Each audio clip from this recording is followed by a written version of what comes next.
Tuhan taruh sesuatu waktu saya berlutut di situ berdiri barusan ya. Saya kasih penjelasan karena tadi saya mau langsung berdoa, tapi Tuhan bilang kasih firman dulu, saya tidak akan panjang lama saya itu. Tapi kalau Tuhan mau, ya saya ikut. Saya tidak akan panjang. Tapi kalau Roh Kudus panjang, itu bukan saya ya. Gitu. Karena nggak ada. Ini beda yang saya buka di sini dari tadi dengan situ beda. Coba yang di luar suruh masuk dulu kalau mau ke toilet supaya bisa dengar ya. Nanti nggak kelewat. Suruh masuk kalau masih ada yang di luar. Ya, oke. Ini ya. Tadi kamu dengar tentang perjanjian. Kalau kamu buat perjanjian itu dengan Tuhan, Tuhan itu nanti bertindak berdasarkan perjanjian. Kalau kamu tidak punya perjanjian, manusia itu punya kehendak bebas. Dan Tuhan menghargai kehendak bebas manusia. Maksudnya, kalau kamu mau memilih sendiri, Tuhan tidak bisa melarang. Gitu. Kalau Tuhan mau ikut campur, nanti si iblis akan bilang, Tuhan, dia manusia loh, bukan robot. Jadi dia bebas. Untuk memilih kau tidak bisa begitu. Kau tidak bisa Tuhan mengintervensi hidupnya. Setan akan protes. Gitu loh. Kecuali kamu membuat perjanjian dengan Tuhan. Kamu bilang gini, Tuhan, ya, pegang hidupku. Jangan biarkan aku pergi, lari. Jangan biarkan aku menyimpang ke kanan ke kiri. Jadikan aku hamba-Mu. Nanti ya, kalau ada keinginan-keinginan apapun yang itu jangan dengarkan ya Tuhan. Pokoknya dengarkan yang ini. Jangan biarkan aku menyimpang dari setiap rencana panggilan-Mu dalam hidupku. Ikat hatiku dengan hatimu, tanganku dengan tanganmu, kakiku dengan kakimu. Nah itu perjanjian. Kalimatnya macam-macam, sebatas apa kamu menyerahkan diri. Nanti waktu kamu tiba-tiba lagi gak sadar, dagingmu lagi kuat, kamu lagi senang kepingin ini dan itu. Tuhan akan gini, dulu dia pernah berjanji. Terus Tuhan ikut campur, ya kan? Tuhan bekerja. Gitu. Saya suka bahasa yang dipakai Kak Leo itu. Hesed itu loving kindness dalam terjemahan bahasa Inggris. Itu kasih setia Tuhan. Itu kayak Tuhan main belakang, cari jalur lain. Itu ya, yang tidak bisa lewat jalur resmi, semuanya udah tertutup, tapi Tuhan cari cara karena orang itu punya perjanjian dengan Tuhan. Jadi kalau kamu punya perjanjian, itu tiba-tiba begitu. Nah, saya cerita satu, saya sendiri. Beberapa tahun yang lalu, waktu saya doa di aula itu, tiba-tiba diingetin Tuhan. Saya lagi tanya gini, Tuhan, di tahun-tahun saya pernah mengalami banyak hal, saya ikut mau saya sendiri, mau saya sendiri gitu ya. Merasa bahwa itu benar dan itu semua. Kok engkau tetap setia, engkau tetap cari cara seperti saya orang yang diikat dengan tali tapi talinya cukup panjang, dilepasin bukan cuma 2 meter ya kan. Anjing kalau diikat cuma dengan tali yang 30 cm, 50 cm, 1 meter dia lari langsung ya kan. Diikat misalnya dengan ini, dengan mimbar ini, kalau cuma 1 meter ya dia bisa lari 1 meter udah. Tapi kalau talinya 30 meter dia pikir dia bebas ya kan. Sampai ke dapur sana, sampai ke gerbang depan ya kan. Tapi sampai gerbang depan mau ke jalan raya nggak bisa. Untuk kenapa? Diikat. Apa yang mengikat? Perjanjian. Dan Tuhan ingatkan saya. Satu kali. Waktu kamu masih umur 20-an. Kamu mengalami sesuatu yang mungkin waktu itu berat sekali buat kamu. Itu. Kenapa? Anak muda putus cinta. Saya nggak putus sih, diputusin. Sedih. Tidak usah saya ceritakan detail, kalian langsung matanya melek kata Pak Victor kemarin kan. Begitu jodoh, pasangan hidup, cinta gitu ya. Tunggu sampai waktunya tiba. Grace ini dulu takut, saya masih ingat. Saya juga nggak tahu, dia nggak ngomong sama saya. Waktu dia, itu nggak ada ya. Dia masih semester berapa gitu. Saya itu mau ngomong sama dia. Tapi belum waktunya. Tiba-tiba dia datang dengan satu temannya, ketemu mami mau minta snack. Aku dengar suaranya di ruang keluarga. Wow, datang sendiri ini mangsa, ya kan? Tidak perlu dijebak, tidak perlu diburu, gitu. Datang sendiri langsung papi ajak ngomong. Papi kasih tahu gini, mau nggak kamu apa? Papi berdoa. Tutup hatinya Tuhan. Semua laki-laki cinta perasaan apapun sampai waktunya tiba ketemu dengan orang yang dari Tuhan baru dibuka oleh Tuhan. Wah. ternyata saya dengar dari orang lain, takut mereka masih semester 2 kayaknya. Didoakan. Maksudnya gimana? Iya maksudnya itu, kalau kamu berdoa begitu, Tuhan itu menjaga kamu. Kamu lihat orang ganteng gitu, perasaanmu kayak beku aja, dingin, gak ada apa-apa, gak itu. Bukan karena kamu gak suka, terus kemudian tidak bisa suka dengan lawan jenis gitu-gitu, bukan. Gitu. Tapi karena itu kamu minta dijagai sama Tuhan, kamu serahkan, nanti Tuhan akan buka di waktunya. Itu perjanjian. Gitu. Nah, saya kembali ke saya tadi. Ternyata di waktu-waktu kalau berat dengan itu semua, saat-saat pikiran itu muncul macam-macam. Buat apa sih? Kenapa sih gini-gini? Orang gini-gini gak bisa jadi teladan, macam-macam semua. Saya ingat ternyata saya berbaring di kamar tidur saya. Saya ngomong gini, Tuhan, apapun yang terjadi, aku tidak akan meninggalkan Engkau dan aku tidak akan berhenti melayani Engkau. Meskipun ini sesuatu yang sangat penting di hidupku, tapi tidak ada apa-apanya dibandingkan dengan keselamatan, harga, penebusan, semua yang Kau bayar di hidupku. Gitu. Dan saya sudah lupa itu. Berarti mungkin itu sekitar tahun 2002. Tuhan ingetin saya di situ mungkin 2022 atau 2000 berapa. Berarti 20 tahun kemudian saya sudah nggak ingat. Waktu saya duduk di aula, saya lupa doa siang mungkin. Itu ya, Roh Kudus ingetin itu. Kamu ingat enggak? Itu loh, kenapa kok aku terus mengintervensi hidupmu meskipun waktu itu kamu pakai pikiranmu sendiri, pakai caramu sendiri, pakai rencanamu sendiri. Kamu pernah ngomong itu? Oh iya Tuhan. Saya ngomong bukan sambil berlutut, bukan sambil berbaring, meratapi nasib gitu kan. Oh gini ya Tuhan gitu ya. Ini ya gitu. Itulah biasa. Saya baru ingat ternyata pernah juga saya begitu gitu ya. Tapi bersyukur bahwa meskipun belum ada yang ngajari waktu itu saya tutup dengan itu. Tapi Tuhan, gitu ya. Ingat tapinya yang penting di belakang ya kan kebenarannya. Tapi Tuhan, itu terlalu receh, terlalu sepele, terlalu kecil, terlalu murah dibandingkan dengan semua yang Kau bayar di hidupku, keselamatan yang aku terima, panggilan yang aku terima. Aku tidak akan meninggalkan Tuhan dan panggilanku hanya karena pasangan hidup. Gitu. Ternyata itu diingat Tuhan, jadi dasar untuk Tuhan. Nah, saya cerita yang kedua, Mami. Satu kali, harusnya orangnya di sini cerita, tapi ya sedang perjalanan mungkin itu. Satu kali, Mami lagi ngomong gini. Ini saya kasih tahu ya, ada waktunya Tuhan itu merayu kita. Kamu tahu dirayu ya, dibujuk oleh Tuhan. Oh, Wilson nih misalnya, dia suruh bikin paper sulit, suruh keluar sini. Wilson, setiap kali kamu bikin paper lebih cepat dari deadline, papi kasih 100.000. Oh papi, besok juga jadi, ya kan gitu. Apa perlu? Oh, saya bikin untuk semester depan juga. Oh dia bilang gitu. Oh 10 mata kuliah 1 juta, ya kan gitu. Udah siap dia gitu. Sampai skripsi saya bikin sekarang juga bisa papi. Oh gitu. Itu dirayu. Oh semangat kan. Oh menyala-nyala. Anak kecil kalau gini nggak mau bikin PR, nanti kasih es krim. Oh semangat. Udah bosan lagi, nanti kita pergi main gitu ya ke mana namanya? Apa namanya? Salok.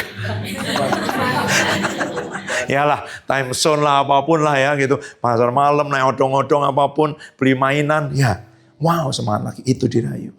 Nanti kamu kalau dirayu Tuhan tuh ya. Tapi jangan curiga sama Tuhan. Kamu lagi, wow hadirat Tuhan kuat sekali. Kamu lagi dilawat, kamu lagi dibawa ke inner chambers, ke tempat-tempat yang senang sekali di situ. Nanti dia akan ngomong sesuatu. Nah, kamu mau nggak menyerahkan ini buat aku? Oh iya Tuhan, jangankan ini semuanya aku serahkan Tuhan. Nah itu.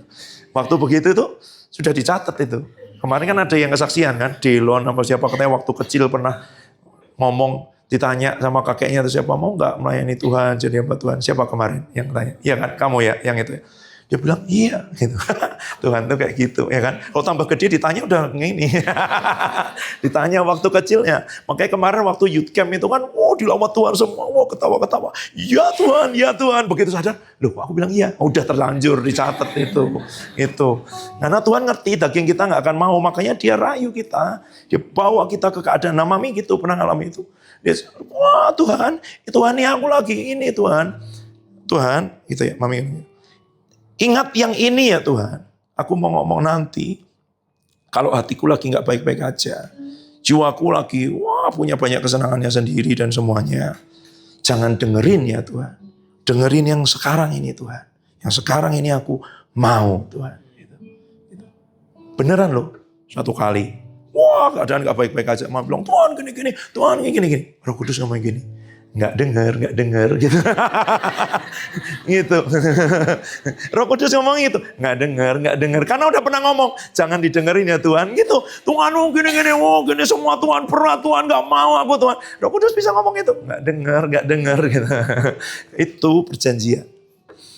Jadi bukan kita ngerti, kita terbatas. Tapi Tuhan setia dengan perjanjiannya.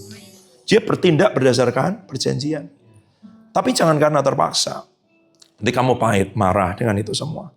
Ya, lakukan dengan pengertian bahwa kita tidak bisa, tidak mampu, terbatas. Yang Tuhan mau rencanakan besar. Tapi keinginan-keinginan kita, kesenangan kita juga banyak gitu. Tapi waktu-waktu itu Tuhan merayu tuh, membujuk gitu. Wow, ya Tuhan gitu ya, gitu. Wow, gitu. Dia ciptakan momen-momen supaya kita mau, dan tujuannya itu mengintervensi iblis gitu. Kalau kita dalam keadaan biasa tidak begitu, kita akan mikir, pertimbang dan semuanya. Saya baca satu quote bagus sekali kemarin itu. Kamu tahu bahwa setiap pengurapan dalam kehidupan seseorang itu, wow, harganya mahal sekali itu ya. Konsekuensinya mahal sekali. Yeremia waktu Tuhan beri api di dalam dirinya, dia bilang apa? Mengutuki hari kelahirannya. Itu bukan karena dia menyesal hidup, bukan.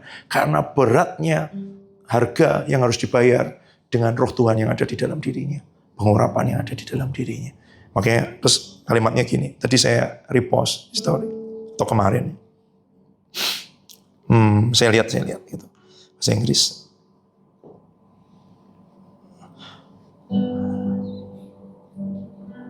Oh, kok nggak ada ya? Oh iya. God hides the whole map because if you saw the road, you'd never start the journey. Tuhan menyembunyikan petanya yang seluruhnya itu, gambar besarnya itu dia sembunyikan. Karena kalau kamu lihat perjalanan jalannya gitu, ada jurang, ada ular, ada perampok, ada itu semua. Itu kamu nggak akan berani memulai perjalanan. Seringkali Tuhan bilang, melangkah aja nak, jalan aja. Wow, Israel keluar dari Mesir apa? 10 tulah. Mereka mengalami pembebasan dari Tuhan, ya kan? Semua yang lain sana mati, sini enggak. Sana semua kena nyamuk, sini enggak. Sana semua kena penyakit, sini enggak. Sana semua kena hujan es, sini enggak. Wow, imannya bangkit. Waktu mau keluar, kasih barang-barang emas, semua barang berharga sama orang Mesir. Wow, bangkit. Karena setelah itu akan menghadapi laut. Belakangnya pasukan Firaun, gitu. Wow, gagah dulu, senang gitu. Kalau Tuhan tunjukin, nanti ada laut nak di situ. Wah, buat kapalnya kapan Tuhan? Gini-gini, udah kita nggak usah keluar gitu. Gitu. Keluar, jalan. Nanti ada. Habis itu nggak ada air 3 hari, ya kan? Marah gitu, marah namanya. Gitu. Pahit, gitu. Terus gitu. Nanti habis itu ada lagi, terus gitu. Tapi Tuhan nggak tunjukin. Kalau Tuhan tunjukin, nggak akan keluar dari Mesir. Itu loh. Tapi percayalah, itu bukan itu maksudnya. Maksudnya adalah membawa kita ke Kanaan. Ya, maksudnya adalah membawa kita sampai ke rencananya yang sempurna. Dan itu jauh lebih besar daripada semua kesenangan Mesir. Karena waktu di Mesir, waktu hidup dalam daging, dalam manusia lama, dalam dosa, teriak-teriak kok. Kamu teriak-teriak kok. Tapi seringkali waktu kamu mulai dibawa keluar. Karena masih di padang gurun, gitu loh. Masih di padang gurun, itu bukan tujuannya. Itu bukan goalnya, gitu. Bahkan kalau Pak Adi sering ngomong, bahkan semua yang kita terima di dunia sebesar apapun, nanti di surga masih tetap lebih banyak, lebih baik, lebih sempurna. Karena kalau kamu udah puas dengan di dunia, kamu gak kepengen ke surga. Ya kan? Ini masih icip-icipnya, testernya aja kayak gini, gitu loh. Kebaikan Tuhan. Apalagi yang penuh di surga. Dan di surga itu, penuh itu bukan langsung terima gitu. Kamu cuman mengagumi kasihnya Tuhan. Wow, mungkin itu 1000 tahun belum selesai. Nanti mengagumi kebaikannya Tuhan 3000 tahun. Mengagumi apanya lagi. Wow, kan Tuhan punya banyak sisi dan itu terus. Gitu. Semakin bertambah dibukakan. Wow, nggak akan bosan. Kamu nggak terasa, kok udah 300 tahun ya. Gitu. Worship tiba-tiba bukan 3 jam, 300 tahun. Gitu. Karena tidak ada jam di surga. Ya. Makanya di sini juga nggak ada jam. Tempat lain kan lihat jam gitu. Nggak bisa lihat jam, nggak ada kok. Supaya suasananya kayak di surga, nggak ada jam. Di surga tidak ada jam, gitu ya, kekekalan. Gitu. Kalau kamu merasa bosan, berarti masih pakai daging. Ya, sudah masuk di roh itu Musa 40 hari 40 malam gitu. Wow. Nggak lapar, nggak itu semua karena ketemu Tuhan itu. Itu. Jadi mau ngomong apa? Perjanjian, ya kan? Perjanjian. Jadi ini perjanjian. Terus Tuhan ngomong sesuatu tadi di situ. Begini, coba buka ini tentang prajurit. Oh, saya udah punya catatan ini lama sekali, tapi belum pernah saya khotbahkan, gitu ya. Memang ini bukan khotbah, ini pesan. Ada waktunya.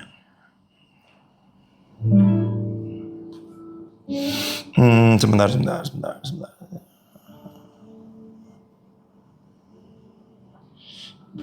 Orang-orang seperti itu, sebentar ya.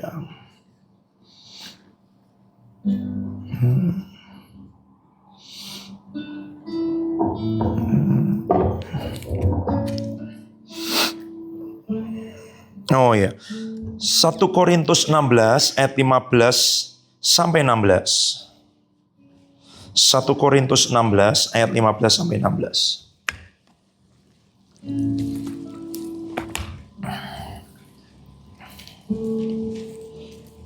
1 Korintus 16 ayat 15 sampai 16.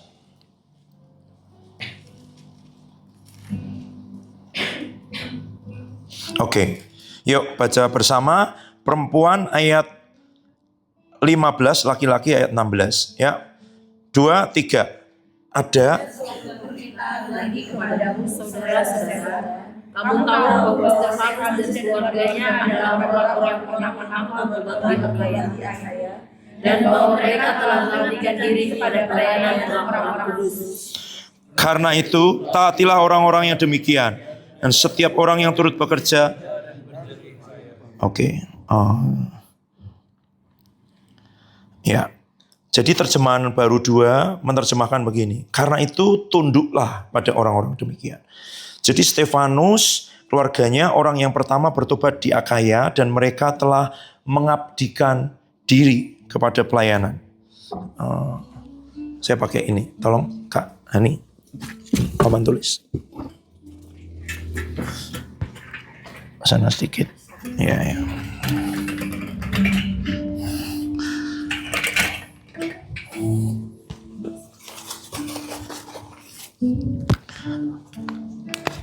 Mengabdikan diri.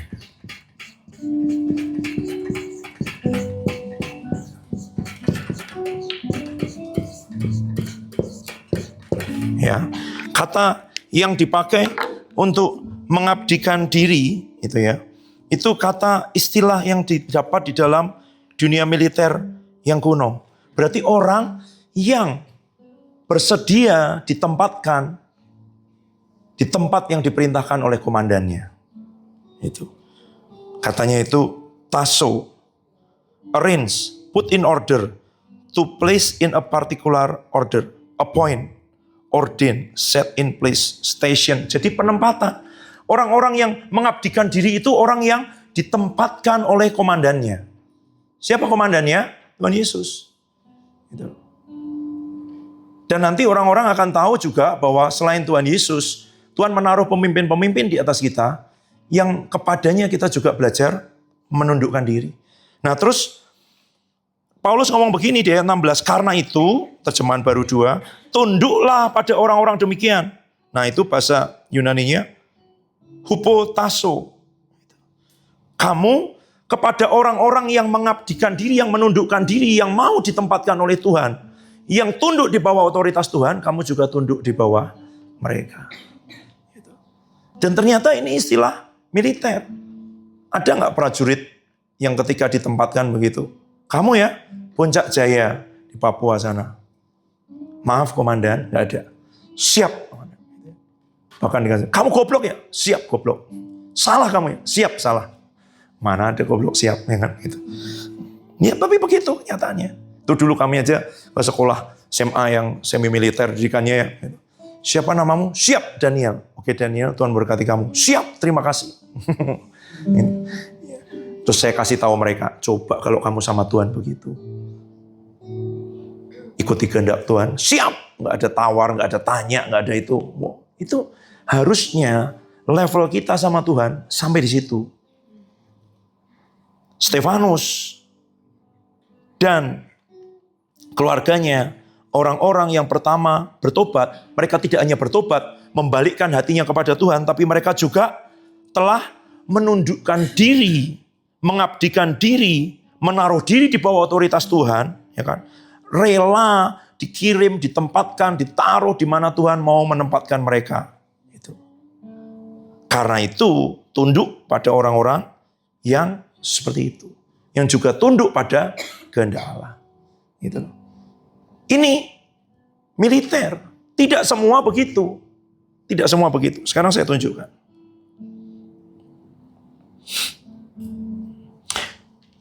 Filipi 2 ayat 25.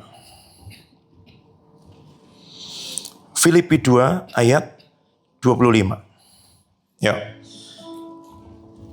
Saya tulis di sini ya supaya kalian catat nanti ayat-ayatnya ya, bisa direnungkan lagi. 1 Korintus berapa tadi? 16 ya. 15 sampai 16 ya.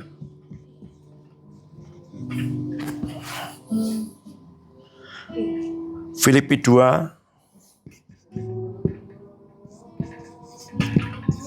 25, betul. Oke, yuk. Filipi 2, 25 baca bersama.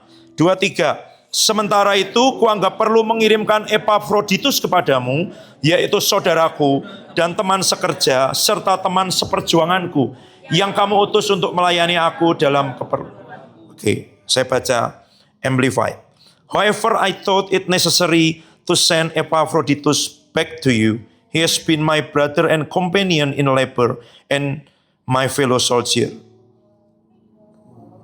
as well as having come as your special messenger and minister to my need. Jadi bahasa Indonesia bilang, Epaphroditus itu apa? My brother, saudaraku. Dan teman sekerja, companion. Dan teman seperjuangan. Bahasa Inggrisnya, my fellow soldier. Rekan tentaraku.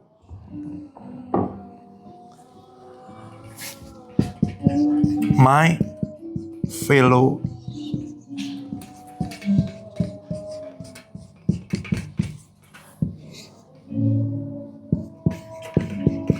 siapa yang rekan yang berjuang bersama?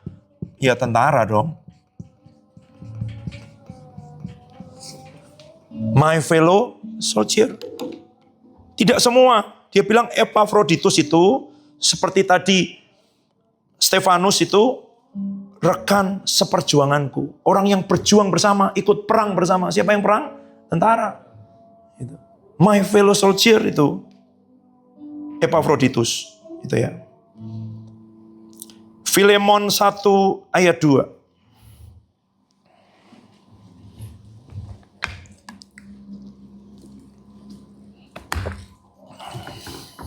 Filemon 1 ayat 2.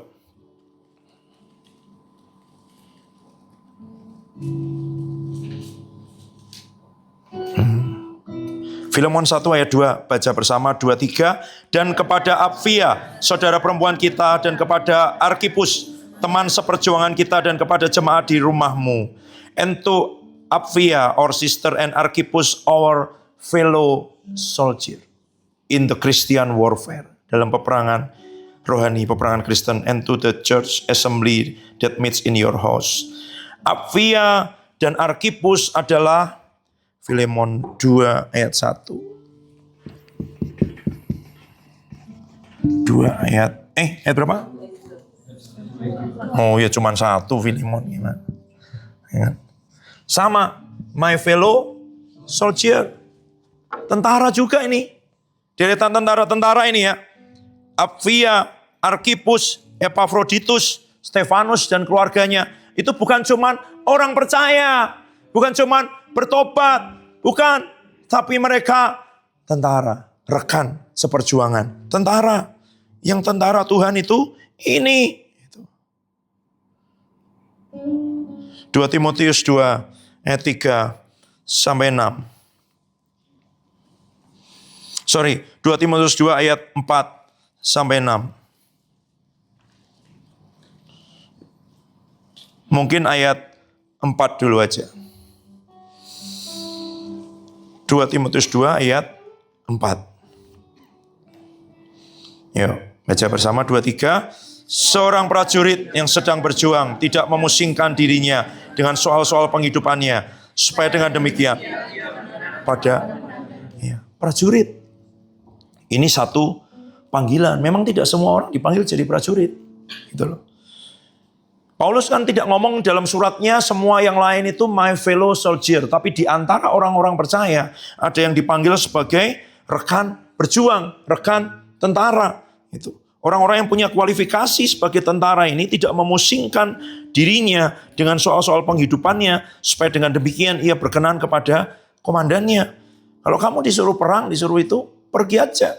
Jangan mikir nanti, makanya gimana ini semua. Karena dia prajurit. Gitu. Prajurit. Tidak semua memang dipanggil masuk kualifikasi ini. Tapi itu tadi yang Tuhan taruh. Supaya, coba sekarang, ayat di atasnya. 2 Timotius 2 ayat 3. 2-3. Ikutlah menderita sebagai seorang prajurit yang baik. Prajurit tidak memusingkan dirinya dengan soal-soal penghidupannya, tapi juga diajak menderita. Prajurit yang baik diajak menderita. Jangan cari penderitaan sendiri. Maksudnya menderita ini karena kamu mengikuti kehendak Tuhan. Dan nanti dunia tidak bisa memahami. Gitu loh. Dunia tidak bisa mengerti kenapa kamu melakukan ini. Kamu akan dicemooh, kamu akan diejek, kamu akan dihina. Ya nanti akan ada waktunya orang juga mengalami aniaya secara fisik, dipenjara, disiksa. Itu. Tapi kalau itu belum waktunya, jangan cari-cari. Ya kan? Akan datang dengan sendirinya. Tapi mau, karena jadi prajurit, rela, kemudian ikut. Prajurit itu ikut komandannya. Tidak bisa punya tugas sendiri. Waktu dia lari sendiri, pergi sendiri di luar penugasan. Itu namanya desersi. Lari dari tugas.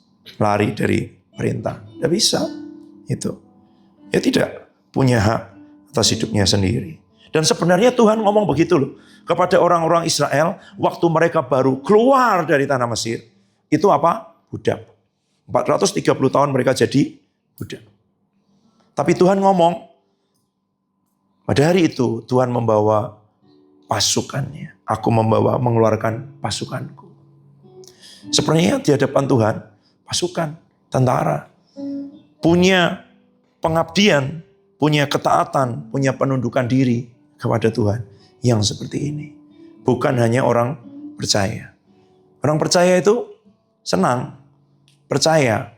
Dia lebih banyak ngomong tentang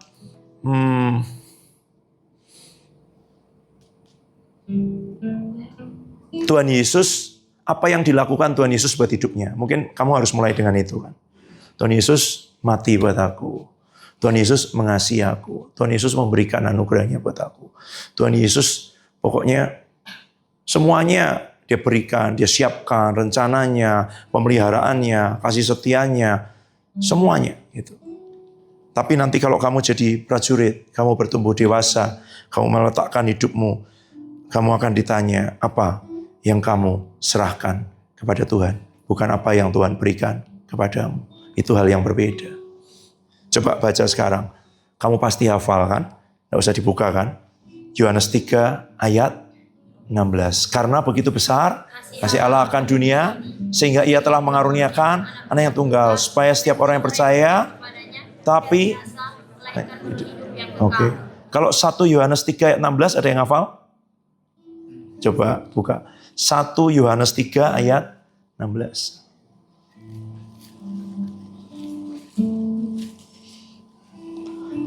Yohanes 3 ayat 16. Oh, ya. Kabar baik.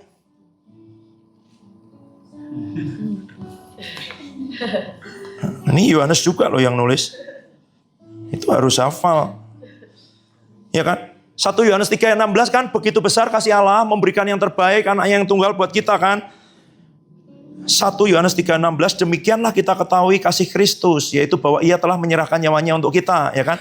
Jadi kita pun wajib menyerahkan nyawa kita untuk saudara-saudara kita. Ini fellow soldier. Ini prajurit yang baik dari Kristus Yesus. Bukan hanya Tuhan Yesus mati buat saya juga mati buat orang lain. Bukan hanya dia mengikuti kehendak Bapa turun ke dunia, tapi saya juga mengikuti kehendak Bapa, pimpinan Roh Kudus, pergi ada di tempat dia mau. Itu kedewasaan. Itu prajurit Kristus Yesus. Itu orang yang menyerahkan dirinya kepada kehendak Tuhan. Ya. Bukan hanya, ya memang dia mati. Kamu harus tahu itu dasarnya. Kamu melakukan ini semua karena cintanya yang besar, karena semua anugerahnya, kemurahannya itu. Bukan supaya mau diterima sama Tuhan Yesus, bukan. Kamu udah dikasihi. Kamu waktu masih dosa dia sudah mati buat kita. Waktu kamu belum kenal dia sudah mau memperkenalkan dirinya. Dia memberikan semuanya bahkan yang terbaik. Maka kamu pun, kita pun wajib menyerahkan nyawa kita untuk saudara-saudara kita. Nyawa itu bicara jiwa. Aku, keinginanku, kesenanganku, pilihanku, preferensiku, kesukaanku, hobiku, rencanaku, aku mau menyerahkan akuku, Tuhan, untuk saudara-saudaraku. Karena Engkau menyerahkan akumu. Waktu di Getsemani dia berkata, bukan kehendakku yang jadi, tapi kehendakmu. Karena itu sekarang aku juga mau berkata, bukan kehendakku yang jadi, tapi kehendakmu. Jangan terpaksa, itu ya. Lakukan dengan pengertian. Kalau kamu belum ngerti, nggak apa-apa. Minta dulu supaya kamu mengalami kasih Tuhan yang besar, penuh di hidupmu. Cintanya itu kamu alami berlimpah-limpah sampai kamu bilang, Tuhan, aku ini siapa? Orang nyanyi gitu kan. Ya. Siapakah aku ini, Tuhan? Jadi biji matamu. Dengan apakah ku balas, Tuhan? Selain puji dan sembah. Itu kalau jiwa baru. Yang bisa adalah nyanyi. Itu. Ada selain puji dan sembah Tuhan, ada. Taruh korban, taruh hidup, taruh waktu, bahkan nyawa. Ada jawaban dari lagu itu. Dengan apakah ku balas, Tuhan? Selain puji dan banyak. Dengan apakah? Selain puji dan sembah ada. Karena pujianmu bukan hanya suara, bukan hanya lagu, bukan hanya kata-kata, bukan hanya nyanyian, tapi tindakan yang lahir dari iman, ketaatan. Itu. Waktu saya di Singapura kemarin, saya dengar Pastor ngomong, ini bukan khotbah, ini hidup saya. Wah, saya ngerti itu. Ya, dia lulusan Amerika, lulus dari kampus yang baik dengan nilai tertinggi. Bapaknya punya perusahaan besar, pulang dia pewaris bisnis bapaknya. Tapi waktu Tuhan panggil, dia rela, dia serahkan, mengembalakan, melayani, menjangkau anak-anak muda usia belasan tahun, 9 orang. Bertahun-tahun, 9 orang. Nyanyi, tidak bersuara, tidak ekspresi, tidak angkat tangan, tidak itu. Ditungguin 2 tahun kayaknya nggak berubah dengan itu semua.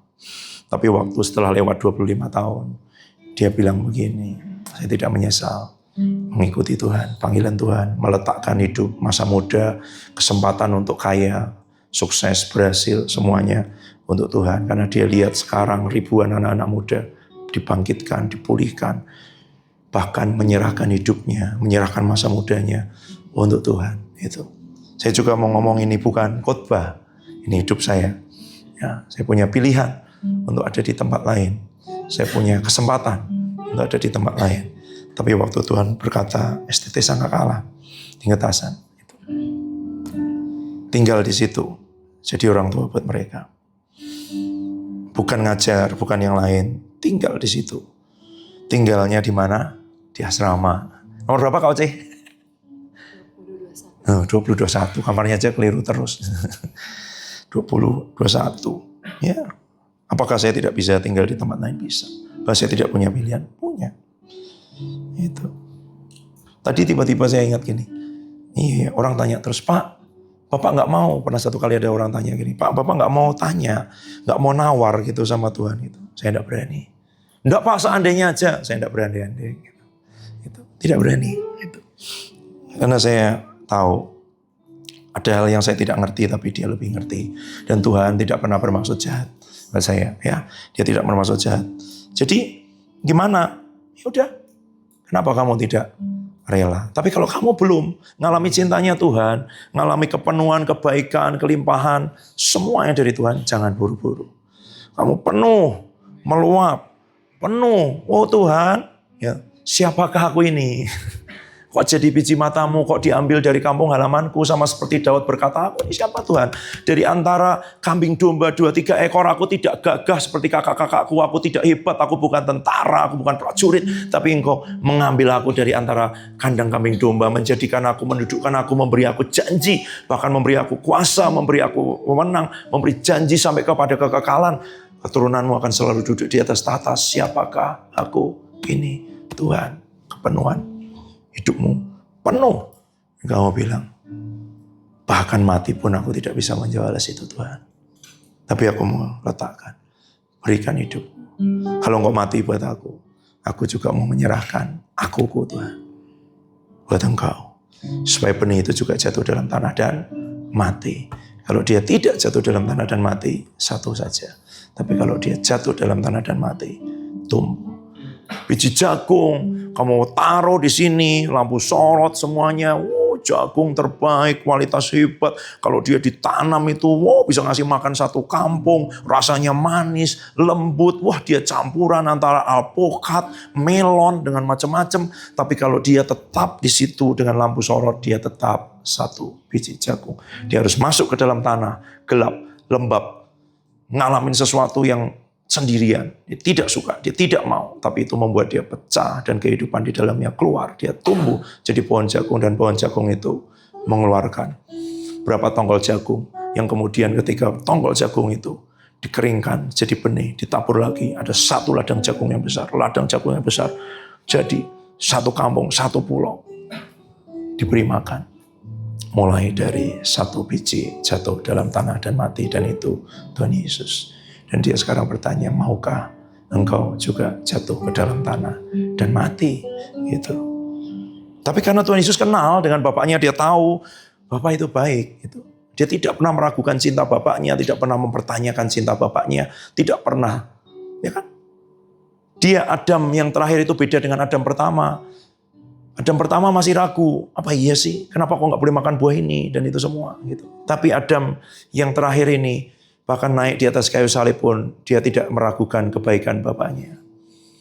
Bahkan waktu dia harus menanggung dosa seisi dunia dan dia merasakan, ini yang waktu Tuhan Yesus teriak di atas kayu salib ya, Eloi, Eloi, lama Bapakku, Bapakku, kenapa engkau meninggalkan aku? Harusnya itu teriakan siapa? Adam. Waktu jatuh dalam dosa, terpisah dari Tuhan, sebegitu menderitanya. Dia menderita sebagai manusia. Waktu dosa itu ada di dagingnya. Itu harusnya teriakan Adam. Tuhan, ternyata terpisah dari engkau begitu menyakitkan. Ya, terpisah dari Bapa begitu menyakitkan. Dan dia datang supaya hubungan kita dengan Bapa kembali. Kamu harus alami dulu hubungan dengan Bapa kembali, pulih. Cintanya Bapa penuh. Kamu tahu kamu selalu punya tempat untuk pulang. Kamu selalu disambut. Rencananya sempurna. Tidak pernah meninggalkan. Ada hal yang dia sediakan khusus buat hidupmu.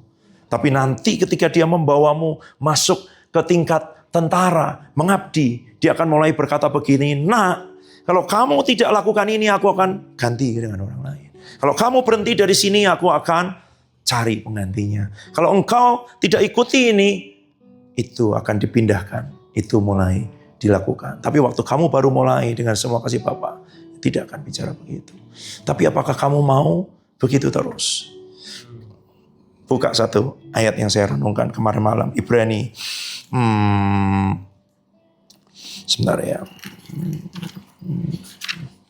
Saya mulai membaca Alkitab bahasa Inggris semenjak ulang tahun kemarin, tanda-tanda bahwa bangsa-bangsa sudah menunggu. Ya. Istri saya terima pesannya sebagai nabi, tiba-tiba mendatangi saya waktu saya sedang berdoa. Nabi yang datangnya tiba-tiba ya, itu nggak janjian, nggak itu. Saya lagi doa di ruang keluarga, tiba-tiba dia masuk ini. Sayang, kamu harus mulai membaca Alkitab bahasa Inggris karena kamu akan berkhotbah dalam bahasa Inggris. Amin. Itu ya. Itu bukan mami. Kalau terima pesan Nabi sebagai pesan istri, kamu tidak dapat upah Nabi. Ya kan? Waktu dia bicara sebagai Nabi, siap. Jangan ditanya, jangan di itu. Ya kan? Ibrani 5 ayat 13 dan 14 sebenarnya. Ini saya baca English Standard Version. Kalau kamu mau baca bahasa Inggris, saya kasih pilihan-pilihannya. English Standard Version ini terjemahan literal seperti King James. Seperti New King James, tapi dia lebih modern. Kalau New King James itu, kosakatanya modern, tapi grammarnya persis seperti New King James. Tapi English Standard, saya bergumul tadinya. New King James atau English Standard Version Tuhan. Saya pernah baca NLT, New Living Translation, beberapa kali waktu saya di Inggris gitu ya. Tapi ini English Standard Version, tapi bagus. Kalau mau terjemahan formal sudah modern, yaitu NIV. Tapi kalau ini terjemahan literal, harfiah, urutannya, kata-katanya, tapi sudah dengan pilihan kata yang modern. Karena Tuhan memanggilmu untuk sampai ke bangsa-bangsa. Ya, kecuali kamu dapat anugerah khusus bahasa Inggris, tetap tidak bisa dalam satu malam, ya kan? Itu tidak bisa. Itu belajar, ya, ngobrol sama Kak Eca, boleh.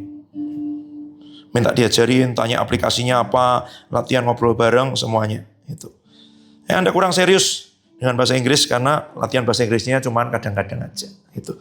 Kalau kamu percaya kamu akan ke bangsa-bangsa, sampai kamu mimpinya bahasa Inggris. Saya udah mimpi bahasa Inggris. Mimpimu, mikirmu bahasa Inggris bisa nggak? Mikirmu bahasa Indonesia harus kamu mau ngomong bahasa Inggris itu beda. Sampai kamu mimpinya aja bahasa Inggris. Saya belajar bahasa Inggris, Alkitab bahasa Inggris, nonton film, saya baca teksnya bahasa Inggris, saya dengerin, saya berdoa sebisa saya nulis bahasa Inggris. Ya, ngomong dong, Tuhan, kalau engkau tidak tahan dengan bahasa Inggrisku, ubah Tuhan, ya kan? Gitu, ubah gitu. Tapi ngomong terus, ngomong, itu begitu, gitu loh. Sampai saya mimpi aja, mimpi bahasa Inggris, senang banget, bangun, mimpi. Waktu bangun, ya belum lancar gitu ya. Waktu di mimpi itu, mantap sekali. Itu. Semua ada waktunya, tapi jangan sampai waktu-waktunya tiba kamu belum siap. Ya, oke, sebentar, saya baca, saya buka bahasa Indonesia. Ibrani 5 ayat ayat 12 dan 12 dan 12 sampai 14 deh. 12 sampai 14. Yuk, laki-laki 12, perempuan 13, 14 kita baca bersama-sama. Yuk, 23, sebab sekalipun kamu ditinjau dari sudut waktu, sudah seharusnya menjadi pengajar, kamu masih perlu diajarkan lagi pokok dari pernyataan Allah, dan kamu masih memerlukan susu, bukan makanan keras. Sebab barang siapa masih memerlukan susu, ia tidak memahami ajaran tentang kebenaran, sebab ia adalah anak kecil. Tetapi makanan keras adalah untuk orang-orang dewasa, yang karena mempunyai panca indera yang terlatih untuk membedakan yang baik daripada.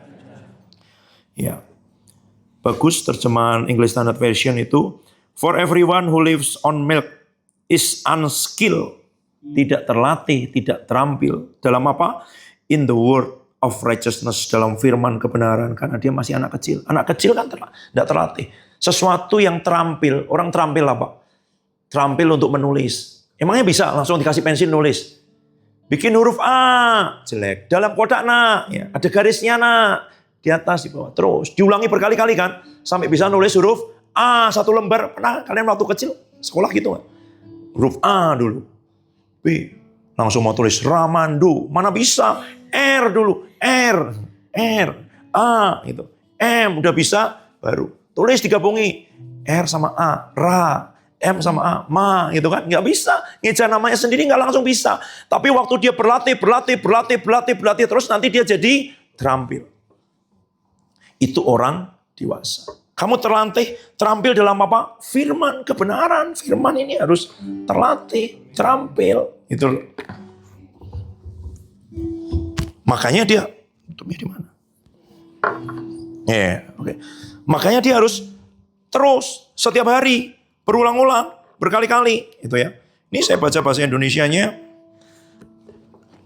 Indonesian Literal Translation. Bahasa Inggrisnya English Standard Version. Ya. Saya baca sekarang The Passion Translation ya, terjemahan parafrase ini. Ibrani 5 ayat 12 sampai 14. Bagus sekali. Ngomong begini.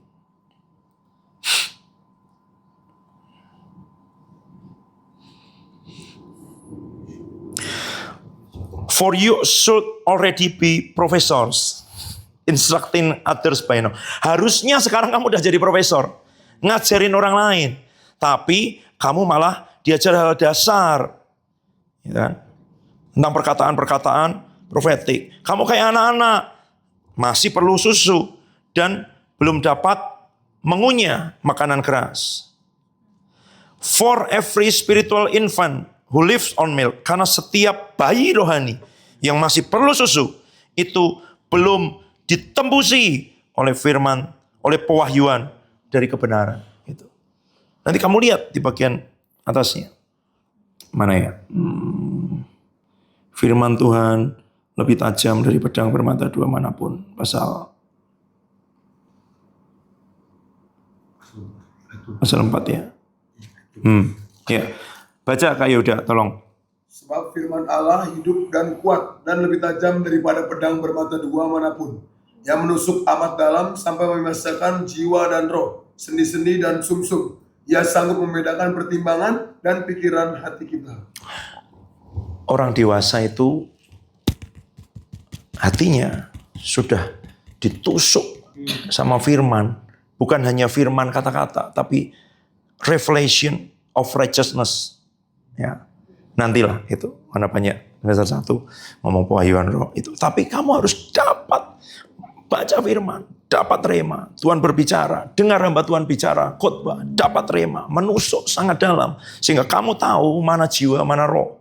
Banyak orang percaya sekarang nggak ngerti mana jiwa, mana roh. Orang dengar khotbah bersemangat, dengar khotbah semangat berapi-api, dia pikir bagus. Tapi 3 hari kemudian dia udah lupa. Tandanya itu cuma dari jiwa, dari pikiran. Kamu bisa persiapin, kamu bisa baca, kamu bisa bandingin segala macam terjemahan, kamu bisa ngomong, kamu bisa sampaikan. Tapi tidak akan mengubah apa-apa. Karena itu tidak bisa memisahkan jiwa dengan roh. Tidak akan membuat orang jadi dewasa. Yang membuat orang jadi dewasa itu karena dia sudah ditembusi, ditusuk dalam oleh firman. Dia ngerti, ini jiwa, ini aku, ini kesenanganku, ini mauku, ini Tuhan mau. Dia mulai dipisahkan. Dia hidup tidak lagi dikuasai oleh jiwa. Bukan lagi manusia jiwani, tapi manusia rohani. But solid food is for the mature, whose spiritual senses perceive heavenly matters. Yang indera rohaninya menangkap hal surgawi, perkara-perkara surgawi. And they have been adequately trained by what they have experienced. Mereka sudah cukup dilatih oleh apa yang mereka alami untuk bangkit, muncul dengan pemahaman tentang perbedaan apa yang benar-benar excellent dan apa yang jahat dan mencelakakan. Itu masih baru membedakan antara baik dengan jahat. Nanti kalau kamu naik di tingkat lebih tinggi, mana yang baik, mana yang berkenan, mana yang sempurna. Membedakan baik dengan jahat itu level paling dasar. Jadi kalau membedakan baik dengan jahat aja belum bisa, bayi. Kalau kamu terus bergumul, ini boleh enggak? Yang kayak gini boleh enggak? Itu bayi.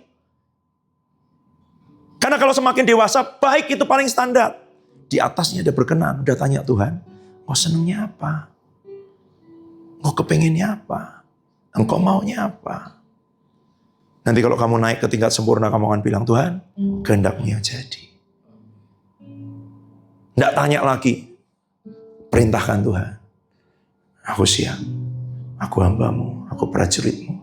Sampai ke tingkat itu. Naik ya. Tolong jangan bayi terus. Tapi kalau firman itu tidak pernah menusuk hatimu, tidak pernah membedakan, memisahkan jiwa dengan rohmu, kebenaran pewahyuan roh, firman itu tajam masuk ke sini. Kamu nggak ngerti. Kamu pikir kamu kamu nyanyi, kamu senang. Pasti yang kamu senangi setelah bertahun-tahun jadi Kristen, tetap lagu-lagu yang jarang kita nyanyikan di sini, hampir tidak pernah. Waktu mereka sudah capek sekali dulu, habis apa sih? Nyanyi itu yang ngalir itu. Ada satu momen, ingat enggak? Terus itu pokoknya habis apa ya? Ya pokoknya habis semua kegiatan retreat sinode apa semua, nah baru Tuhan kasih itu. Seperti rusa rindu sungaimu. Ya kalau nggak ada mahasiswa baru nggak pernah kita nyanyikan di STTS. Kalau kamu sampai semester 8 senangnya nyanyi lagu-lagu begitu terus, mau baik, mau cuman Tuhan, mau senang dekat dengan Engkau baik, Engkau memberi buat hidupmu. Sampai kamu bisa nyanyi, Tuhan, jangan berhenti tuh terus mendidikku, simpanku dalam perkenananmu, sampai puncak lawatan karakter dan tuntas sampai akhir. Terus apa? Hujaniku terus dengan anugerah-Mu,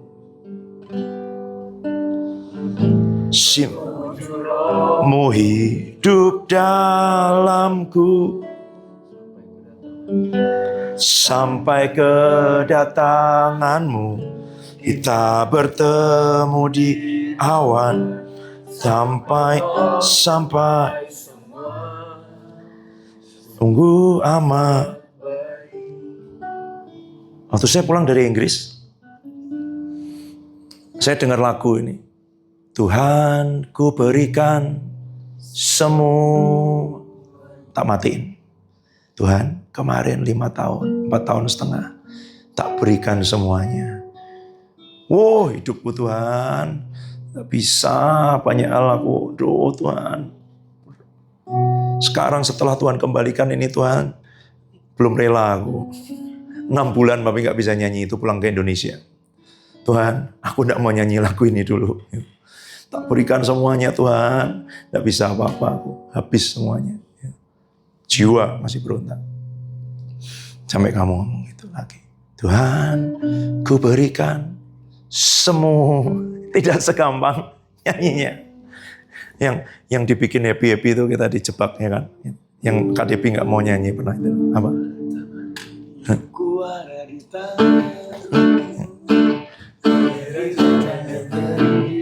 Wow, semua lompat-lompat.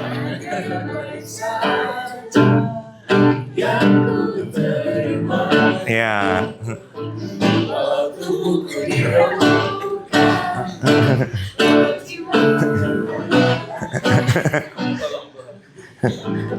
Yang nyanyi dengan gembira, lompat-lompat dengan suka-sukamu Tuhan, suka-sukamu Tuhan. Oh, semua sukacita, nari-nari, dicatat sama surga. Suka-sukamu Tuhan.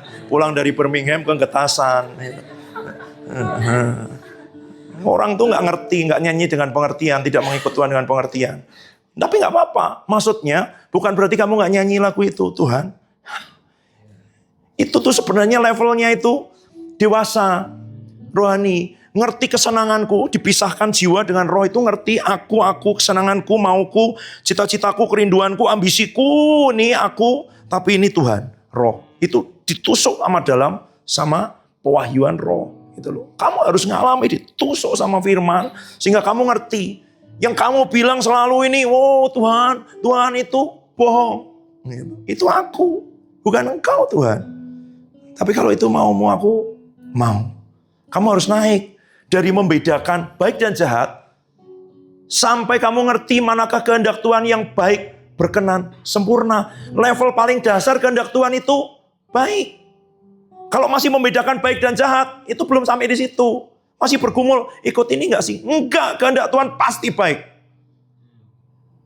Bahkan kamu akan belajar, Tuhan, apa yang kau mau? Apa yang kau senang? Apa yang kau pengen? Tuhan, aku mau kenal hatimu itu. Sampai kamu bisa begini. Jadi padaku menurut perkataanmu. Aku tidak akan nawar Tuhan. Aku tidak akan pakai kehendak bebasku. Aku tawanan rohmu. Kemanapun kau membawa aku pergi, sekalipun sengsara dan aniaya, aku akan ikut. Itu di situ puncaknya. Bukan di berkat-berkat Tuhan. Tidak apa-apa. Semua kita harus mengalami kemanisan, kebaikan, kelembutan, semua yang dari Tuhan. Supaya hati kita penuh. Dan ketika kita keluar itu dengan cinta, dengan pengabdian, dengan kerelaan Tuhan. Ya, Tuhan. Nyanyi. Lakukan dengan pengertian. Jangan terpaksa, jangan ikut-ikut, jangan. Ya. Tapi Tuhan tadi kasih di hati gini. Yang mau buat perjanjian dengan Tuhan, jadikan aku prajuritmu. Jadikan aku fellow soldier. Jadikan aku tentara. Nyanyi beberapa kali, nanti kamu berlutut dengan cara seperti ini. Satu di bawah, satu begini. Nggak usah ikut-ikut ya. Kalau kamu belum, jangan. Tanya Roh Kudus. Kalau kamu ngikat perjanjian tuh, nanti kamu lagi tidur diseret sama komandanmu loh. Karena kamu daftar jadi tentara. Ini daftar jadi tentara. Mengerti nggak? Kamu daftar jadi tentara tinggal dalam barak. Kapan hari nanti saya panggil ada satu tentara itu. Yang kemarin kesaksian sama saya. Orang anak Tuhan. Itu. Dia bilang, kadang sehari tidurnya 15 menit. Dia bilang gini, Pak, saya lari bisa sambil tidur. Saya berenang bisa sambil tidur. Gitu. Karena kita tidak tidur. Jadi lari, merem, tidur bisa berapa menit. Nanti tiba-tiba ada yang lari, semua belok kiri, dia lurus, nah itu tidur tuh. Gitu. Nanti renang pun dia lagi itu, pelatihan pasukan khusus, tidur di air. Bayangin, nyelam bisa tidur berapa menit. Gitu. Karena tidurnya 15 menit. Jam 2 pagi, bangunin. Besoknya jam 1. Biasanya dia pikir jam 1 nggak tidur, bangunin jam 4. Gitu. Tentara. Kalau kamu mau daftar tentara Tuhan. Bukan saya, khotbah saya bukan ini tadi. Ini udah 2 tahun yang lalu catatannya. Nanti berlutut di tempatmu.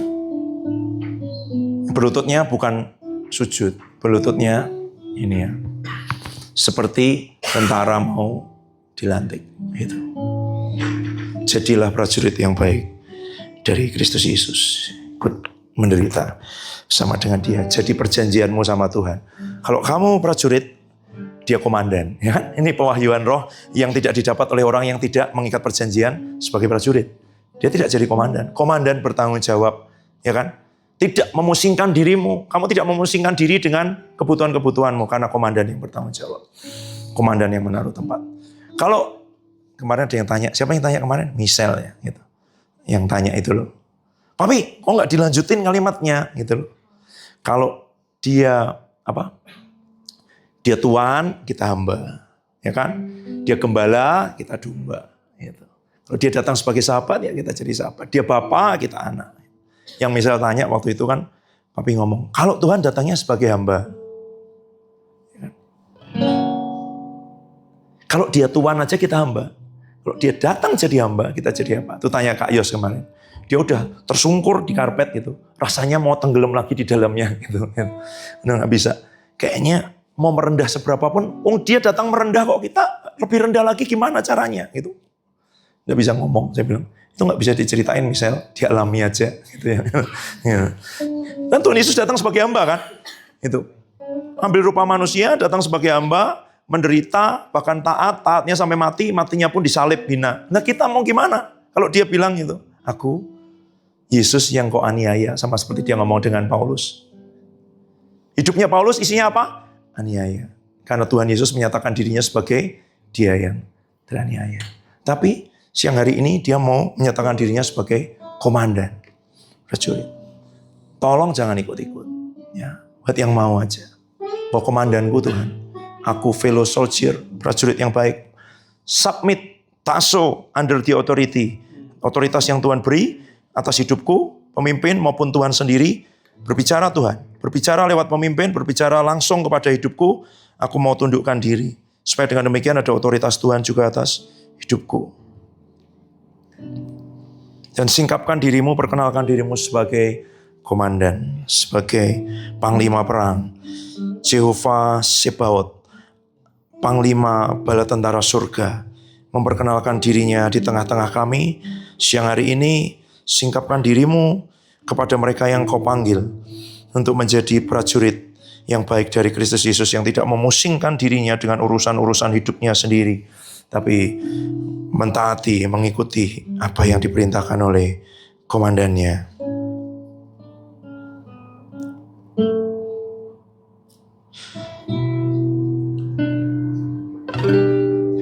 Mengikut Yesus keputusanku.